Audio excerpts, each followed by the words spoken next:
4, 3, 2, 1. Studio Classroom is recording. Studio Classroom. Studio Classroom. Please stand by.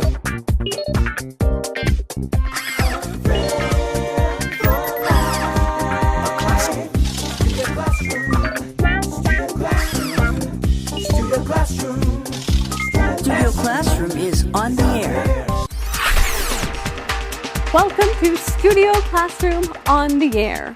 Your English is sure to improve today. My name is Carolyn. How good is your memory? Here's another question for you. How much time do you spend using technology like smartphones or computers? There just might be a connection between having a poor memory and using this type of technology. Our lesson today is called Digital Dementia. Technology does make our lives easier, but we don't want it to replace our own thinking. Researchers are looking into how our smart devices are affecting us. Let's learn more about this with our first reading.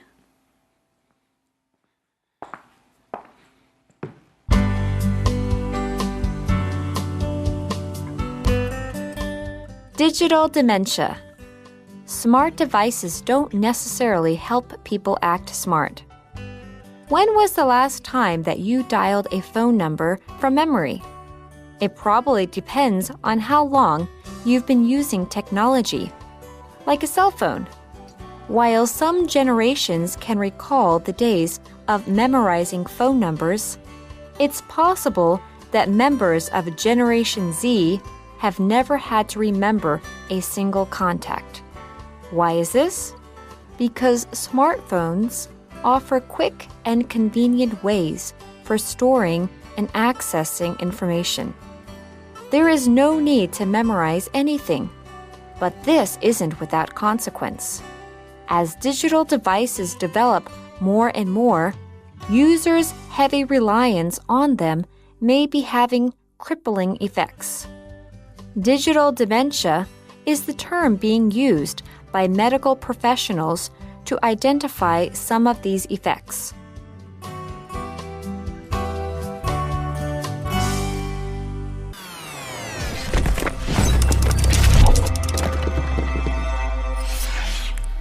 Hi everyone, welcome to Language Lab. 这篇文章的第一个重点，我们看 dementia 这个名词 ，ment 这个字根有心智的意思。IA 这个字尾有状态的意思，所以 dementia 是指医学上的痴呆症或者是脑退化症。例如 The patient's dementia progressed rapidly after the death of his wife。这位病人在妻子过世之后，痴呆症快速的恶化。课文中的 digital dementia 是指数码痴呆症，也就是因为过度依赖数位产品产生的脑部没有开发或者是开发不良的状况。例如 Some youngsters suffer from digital dementia and can't remember even their own telephone numbers. 有些年轻的数位痴呆症的患者连自己的电话号码都记不起来。继续我们看 cell phone 这个名词 CELL 是 cellular 这个字的简写。Cellular 是指网络或组织，所以 cell phone 就是指利用无线网络通话的行动电话或手机。课文中的拼法它是一个字，但是也可以分开成 cell 和 phone 两个字。例如 Jason's talking to his boss on his cell phone right now. Jason 正在用手机跟老板通话中。或者是 My cell phone can't get any signal in the basement. 我的手机在地下室收不到任何讯号。Cell phone 也可以称为 mobile phone 或者是 mobile。例如 Please set your mobile on silent during the meeting. 会议时请把手机设成静音。Thank you very much, Michelle. Now, our lesson today is on a very interesting topic called digital dementia. Now, something that is digital is something that is related to a device that can generate, record, process, receive, transmit, or display information in a way that we can understand, but it's often usually expressed through numbers or digits. That's why we have the word digital. Sure. So you might talk about a digital recording or a digital camera. Some people say today we're living in the digital age where it seems like everything is digital. And if that's the case, then it's possible we do have digital dementia, which we will learn or talk more about throughout our lesson. But what does it say right there next to the title? It says, smart devices don't necessarily help people act smart. So, what's a smart device? Let's take a look at that term. It's just an electronic object that usually connects to other electronic objects through Wi-Fi, Bluetooth, or wires, and it's used to interact with you or another user, but it can also make decisions on its own. And usually they can do a lot of things. Okay, so they're high functioning devices. For example, the old cell phones, well, you could dial a number and call somebody, but they were not smartphones. Of course, now it seems like everybody has a smartphone and you can do so much more than just make phone calls and send messages, right? There are tablets these days, even these smart watches are also smart devices, right? Well, we read here, when was the last time that you dialed a phone number from memory?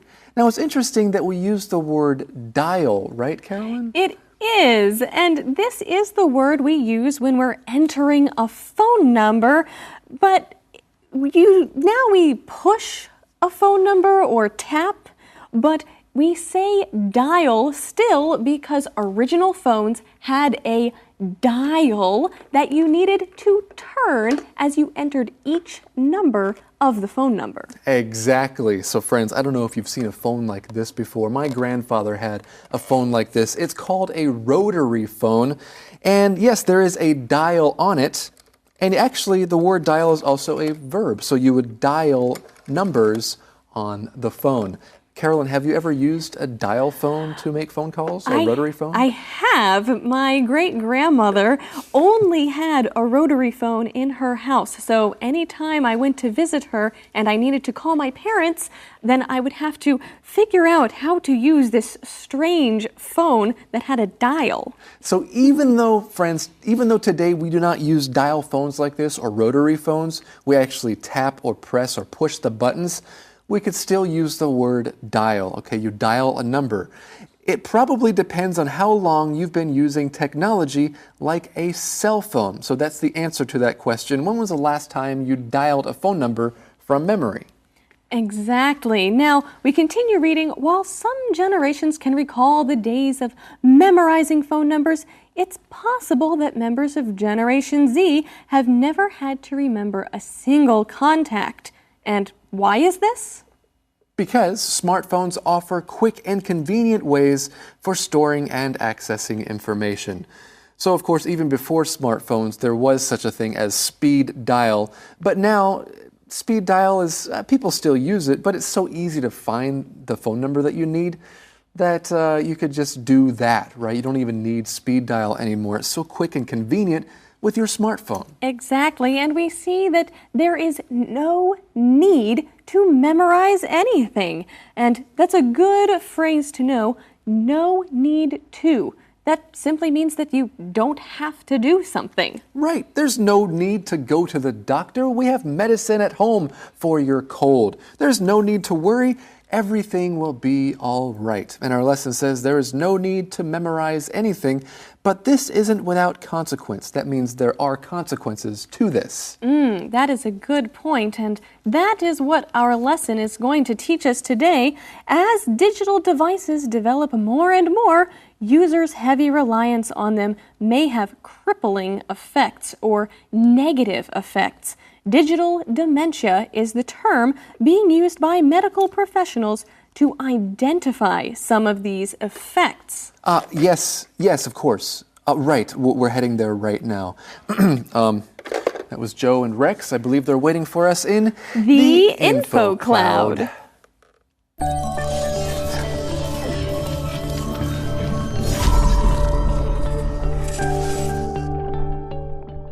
Hello friends, welcome to InfoCloud.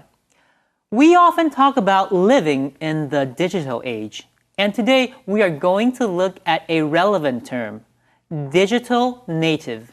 This term can be used to describe anyone who has grown up using digital technology.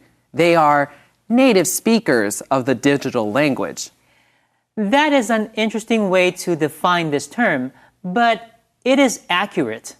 If we look at interacting with technology as a form of communication, then it is certainly a language. And it is one that people have to learn. So if someone grows up surrounded by digital technology, then it comes naturally to them, as if they were acquiring a native language. There is also a term to describe people who didn't grow up with digital technology: digital immigrant. If someone is an immigrant, then they move into an area that is unfamiliar. It may take a long time to adjust to their new life and learn the language used in their new area. And this is true of digital immigrants. Right. These are people who have already been educated one way, but now need to learn how to use all of this new technology and try to think in a different way. I have certainly met digital immigrants who had a hard time adjusting to using things like email and the internet because they were so used to sending things by mail and looking up information in books. 当我们看到一些小朋友对于手机和电脑操作自如，比大人还要厉害，我们可以说他们是 digital native 数位原住民，代表他们是生长在数位时代的人。操作各类的3C 数位产品对他们来说是很自然的事情。Digital 就是数位 ，Native 就是在一个地方土生土长的人，或是原住民。另一方面，也有一些上了年纪的人必须花很大的力气去学习如何使用数位产品，我们可以称他们为 Digital Immigrant 数位移民，因为他们不是生在数位时代的人，所有的东西都必须重新学习，建立一种新的生活方式。这就是今天的 InfoCloud， 我们下次云端见。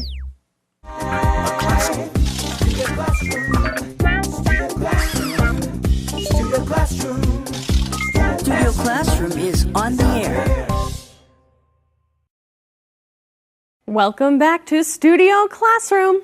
Today, our lesson is all about digital dementia, how our smartphones may be causing us to not remember things.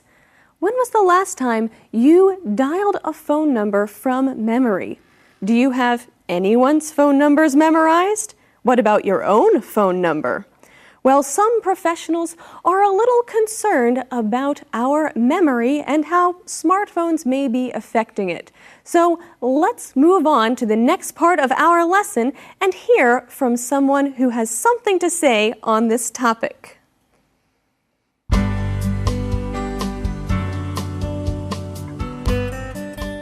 Digital dementia. Some professionals, like Jim Quick, an expert in memory improvement and optimal brain performance, are taking a closer look at this effect.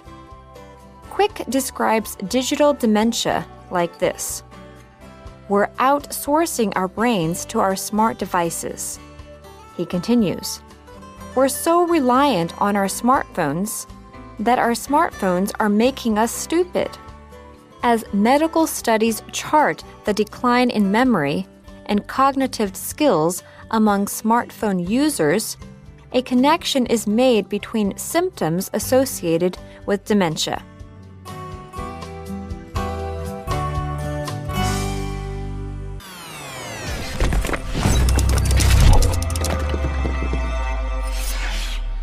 OK， 接下来我们看的是 optimal 这个形容词 ，optim 这个字根有最好的意思，所以 optimal 是指最佳的、最优的或者是最理想的。例如 ，the doctors are still looking for the optimal solution to the patient's condition。医生还在寻找解决这个病人的状况的最佳方式。或者是 the farmers worked hard to ensure the optimal quality of their produce。这些农夫辛勤工作，为了确保有最佳品质的农产品。还有另外一个形容词 optimum optimum， 这个字也是指最佳的，但是它同时也可以当名词。例如 between 25 and 28 Celsius degrees is the optimum temperature for the plant。 摄氏25到28度之间是对这个植物生长的最佳温度。最后我们看的是 outsource 这个动词 out 是指向外的， source 当动词是指从某处获得，所以 outsource 是指将企业的业务外包。例如 this digital company outsourced their customer service to India。 这家数位公司将客服部外包到印度。或者是 outsourcing manufacturing to countries with cheaper labor costs might save the company money, but it also means job losses for local workers。 把制造外包到工资成本比较低的国家，也许会让公司省钱，但是也代表当地人会失去更多工作机会。And now let's get back to our teachers. Thank you, Michelle.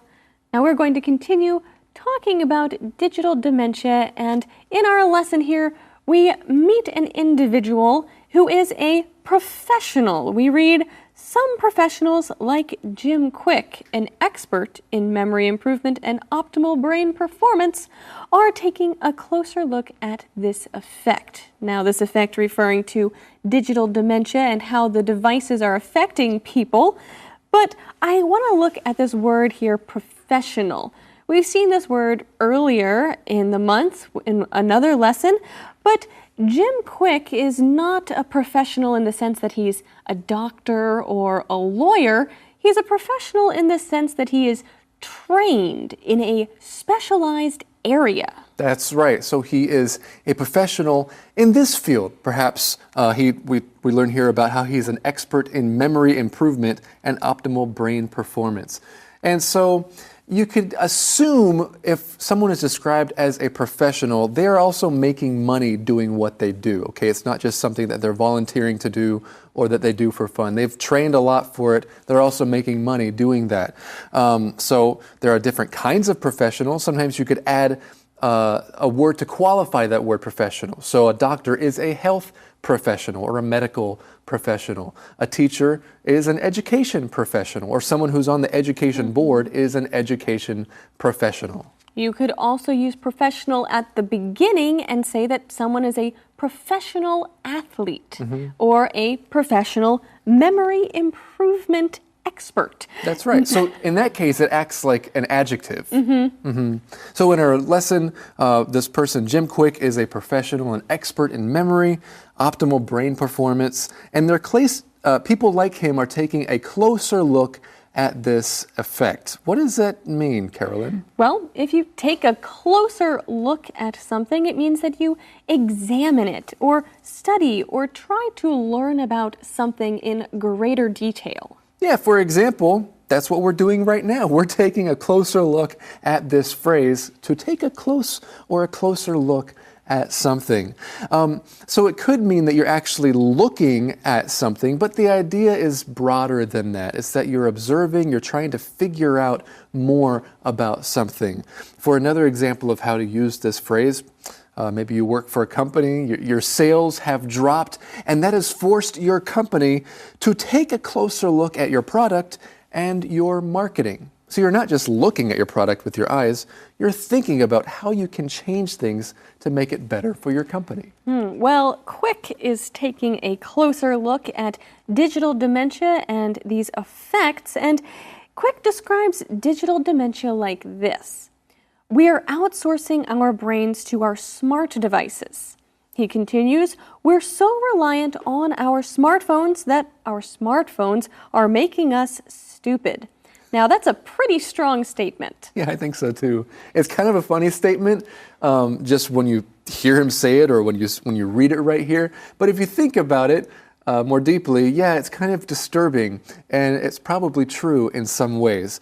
Well, as medical studies chart the decline in memory and cognitive skills among smartphone users, a connection is made between symptoms associated with dementia. Okay, so there is a connection somehow with the symptoms that people who have dementia have, which is a serious disease, and people who regularly use smartphones. That's scary. That's an scary and interesting idea. And there's one word I want to look at in that sentence, and that's the verb chart. We often see this as a noun, but here it's being used as a verb, and it means to outline, map, or graph data. That's right. So that's what they're doing with this information, right? Well, we have more to learn about digital dementia next time. However, it is time for a challenge, the SC Challenge. For today's SC Challenge, let's see who is playing with us. As you introduce yourselves, please answer this question. Do you have anybody's phone numbers memorized? Well, my name is David, and I still remember my friend's phone number from when I was a little kid. Really? Yeah, well, I would call him every weekend to say, can I come over and play? So That's awesome. yeah. What about you? Well, my name is Hazel, and I remember my home phone number from a long time ago, but I don't think I know anyone's number now that I could call. I know, now that we all have smartphones, right? Well, the name of the lesson is digital dementia. Number 1, according to the lesson, who has never had to memorize a single phone number? A, your grandparents. B, George Washington. C, members of Generation Z. Or D, philanthropists. Whoa, who's higher? Paper, scissors, stone. Go ahead. Paper, scissors, stone. Stone. What is that? Did you give a pencil? Okay. David. All right. So this is a trick question. Kind because of. According to the lesson. According to the lesson. Fine.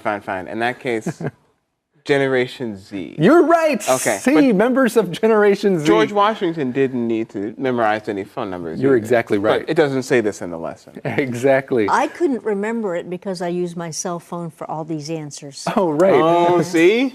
Too bad you don't have your cell phone for these answers. I know. You gotta stop relying on that thing. Yeah. Okay, here's number 2. Fill in the blank. Relying too heavily on technology can have blank effects. Okay, the word in the lesson is A, amazing, or B, impressive, C, crippling, or D, sound.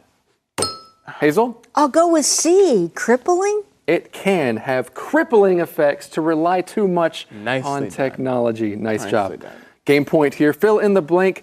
Jim Quick says our smartphones may be making us blank. A, wise, B, tech savvy, C, friendlier, or D, stupid. Was that Hazel again? Oh, I I think was that first. might- I I think think that it's was Hazel. Stupid? You think it's stupid? She thinks it's stupid. That wasn't a stupid answer. That was the best answer. Yeah, great. Because that is the correct answer. D, our smartphones may be making us stupid. Well, Oh, no. no, oh no, but oh yes, Hazel won Oh, today's yeah. SC Challenge. Yeah, all Great, right. great. Okay. Nice job, friends. That's all the time we have for today's SC Challenge.